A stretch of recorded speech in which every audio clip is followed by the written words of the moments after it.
Good morning and welcome to our channel, Chefin' with Sean. I'm Chef Sean and today we're in our Black Book series again, talking about coffee.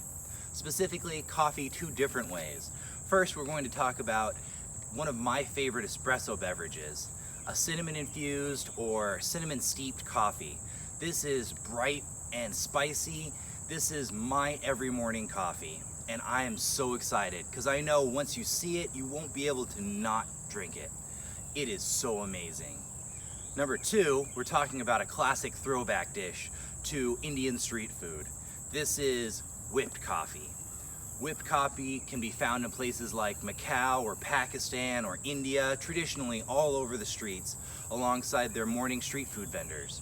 It has been popularized the world over in places like South Korea, where they compare it to one of their favorite candies from a region called Dalgona.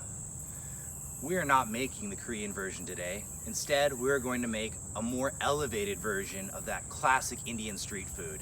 And I am so excited to share it with you. It is just amazing. So, let's get right into it. For this first part, you will need around 1 or 2 cups of whole bean coffee. I'm using an organic, medium roasted, shade grown Arabica variety from Mexico called Ruta Maya. No, I'm not sponsored. This is just the variety I prefer for this particular project because of its extremely light, aromatic flavor profile that won't overwhelm our cinnamon later. You will also need around 10 cinnamon sticks.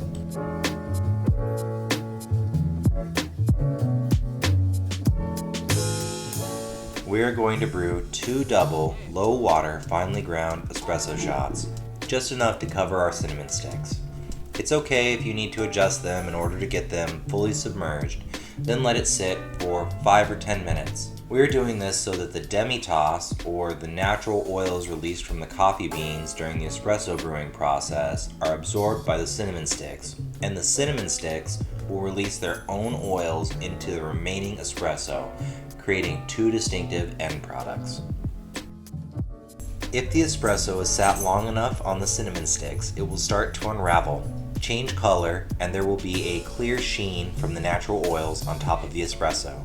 Here's a side-by-side for comparison. This recipe also requires some honey.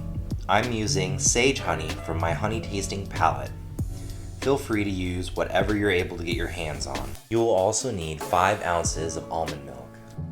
I tend to pull the almond milk out of the fridge at the very beginning of this process or heat it in the microwave for about 45 seconds before pouring it into the coffee so that the beverage stays hot. As for our remaining cinnamon sticks, you will need to let them dry out. If you're in a rush, leaving them in your oven at 200 degrees for around 45 minutes usually does the trick.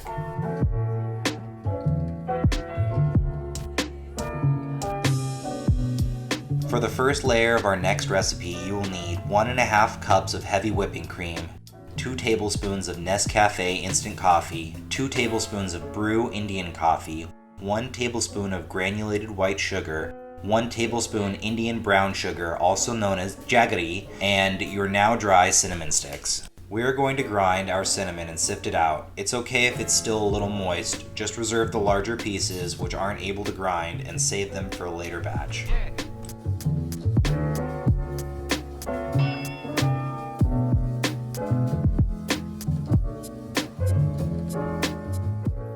Add all of the dry ingredients except for the cinnamon and only a splash of your cream in your stand mixer. Start to incorporate everything while slowly increasing speed.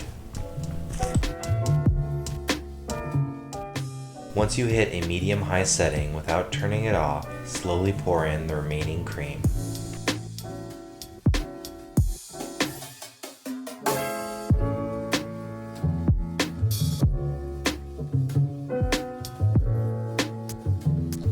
Once it starts to thicken, stop again and add in 1 tablespoon of our cinnamon.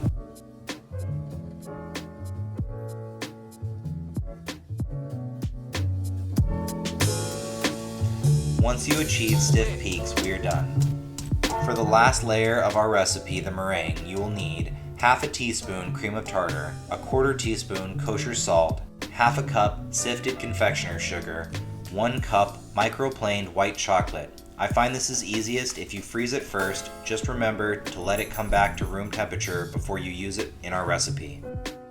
You will also need 4 large grade A egg whites with absolutely no yolk in them. Start by adding your egg whites to the mixer, then turn it on using a lower setting. While it's still going, toss in your cream of tartar and salt. This will help with possible clumping issues. Turn your machine to high and let it go until you achieve a frothy foam. This stage shouldn't take very long. Bring it back to a stop, add in your confectioner's sugar, and place the machine on a medium setting this time until it mostly incorporates, then stop again, scrape the sides of the bowl with a spatula, returning it back to a high setting this time.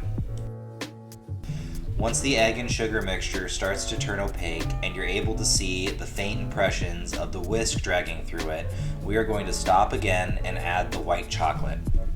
As we continue, we are going to beat the mixture, rotating every couple of minutes between a medium and high setting in order to incorporate as much air as possible until we achieve stiff peaks.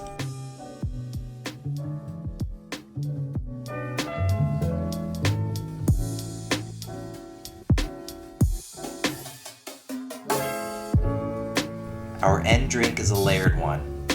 First, fill your glass 3/4 of the way with whole milk. Then we're going to add a large tablespoon-sized quenelle of our whipped coffee.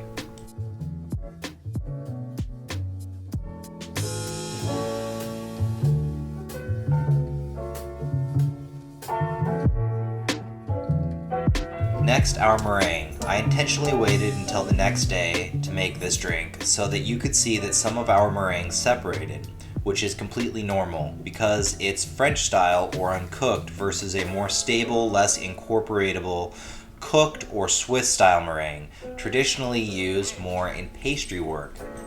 We are going to fill this up to the top and level it off with a small spatula or the back of a butter knife. Lastly, we're going to dust it with some of our remaining cinnamon. Just grab a spoon, stir, and yum. Thank you for viewing today's content.